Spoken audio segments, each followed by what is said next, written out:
kita telah belajar bagaimana cara untuk menulis program bagi proses pemotongan mesin wire cut, yang mana contoh-contoh diagram itu adalah seperti tertera pada skrin ini. Program-program yang telah siap, kita akan savekan dia dengan menggunakan kata nama 4 nombor. Contohnya seperti yang tertera di bawah diagram-diagram ini. Program-program yang telah siap, kita akan savekan mengikut nombor-nombor yang telah dipilih, dan kita akan savekan dia sebagai subprogram.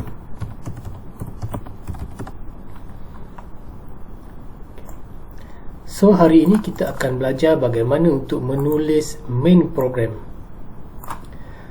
Apa itu main program? Main program adalah satu lagi program yang kita tulis, yang mana dia berfungsi untuk memanggil subprogram yang kita telah simpan tadi. Main program ini berfungsi untuk memanggil subprogram dan melakukan proses pemotongan. Sama ada dia boleh memanggil satu diagram, satu program sahaja, ataupun lebih daripada satu program. Maksud dia kalau kita nak potong 2 program, 3 program, 4 dan seterusnya, kita akan menggunakan main program. Okey, topik kita adalah command program linking up several settings for RoboFill 240 machine. Okay. Untuk kita menulis main program ini, ada beberapa G-code dan M-code yang baru yang mungkin kita tidak pernah guna sebelum ini. Okay. Akan kita gunakan di dalam menulis main program. Okay. G function words yang pertama ataupun G-code yang pertama adalah G92. Okay. G92 kita pernah gunakan sebelum ini semasa kita menulis main program, yang mana G92 adalah origin data. Okay. Untuk kita menunjukkan kedudukan asal wire tersebut. G-code yang kedua adalah G00, rapid movement without machining. G00 functionnya hampir sama dengan G01, yang mana wire akan bergerak secara linear kedudukan yang telah kita arahkan mengikut koordinat. Apa yang membezakan dia dengan G01 adalah G00 pergerakannya adalah without machining. Okay.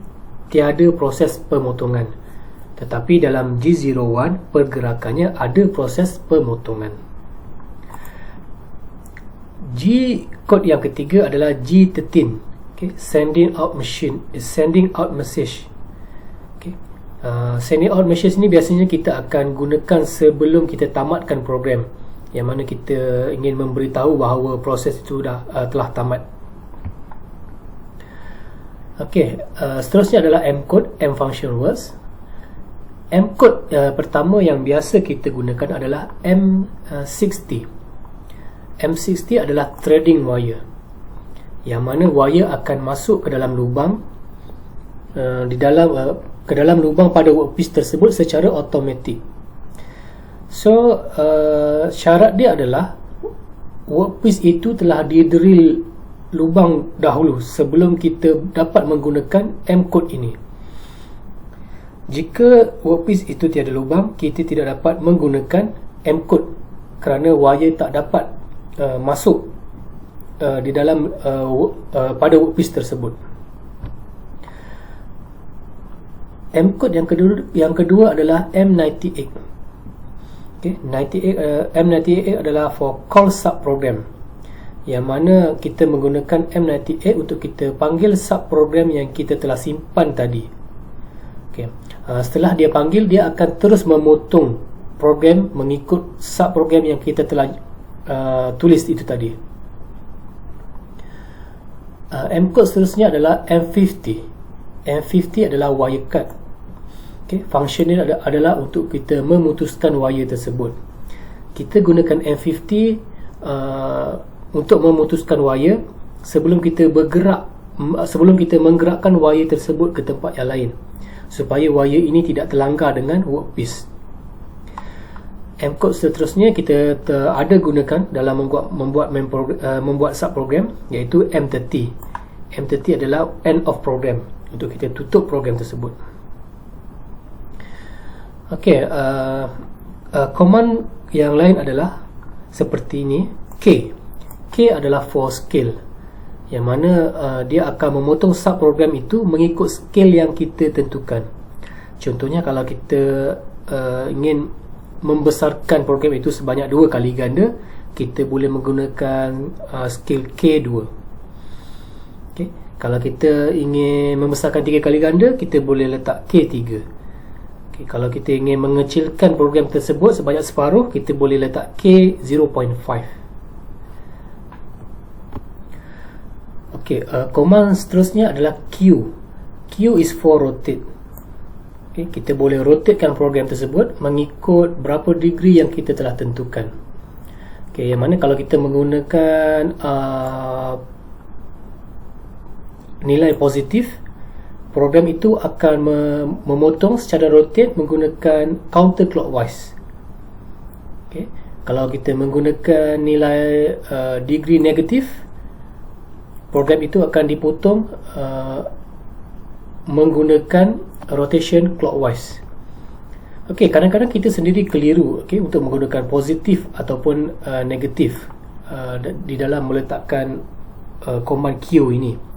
Tetapi jangan risau, sebab kita boleh melihat simulationnya terlebih dahulu pada skrin komputer di mesin sebelum kita memulakan proses pemotongan.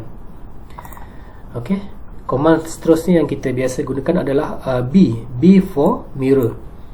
Okay. B for mirror. So bagaimana kita untuk tentukan kita punya kedudukan mirror tersebut adalah, okay, B0 ini adalah origin dia. Okay. B0 ini adalah origin dia. So kalau kita ingin menentukan kita ingin membuat mirror, okay, mirror pada paksi Y, okay, kita boleh menggunakan B1. Kalau kita ingin membuat mirror pada paksi X, okay, kita boleh menggunakan B2. Kalau kita ingin membuat mirror pada paksi Y dan X, kita akan menggunakan B3. Okay. Yang penting originnya adalah B0 ini.